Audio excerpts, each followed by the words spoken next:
KWS kawuono no obago romo margi mogik e boma Nairobi mar kawo pach jopiny e wi nengo manyien mag donjo e kuonde le ma pacho ka kalore kod ting' magin go mag rito kuonde lego.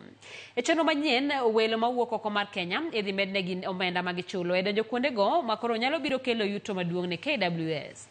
Omenda gi giwacho ni biro bero apeyni e kuonde rito lego kod keto kare chenro mopogore e kuonde go.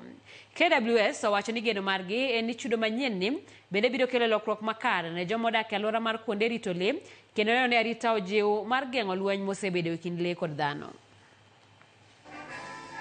We are deeply grateful for the support shown by the tourism sector and the Kenyan public.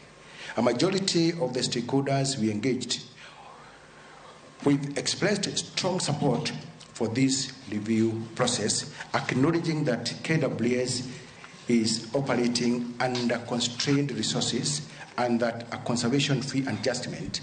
We have introduced an African rate to attract our brothers and sisters across Africa who are coming with a free visa. They don't pay visas to come to this country, to come and enjoy. So we are giving them a subsidized rate so that we can increase that visitation. We are asking that they allow us to be able to review the current tariff so that then we can be able to have a better service delivery to the Kenyan community, have better products in terms of management of our protected areas. PAX requires infrastructural development. PAX requires diversification of tourism products.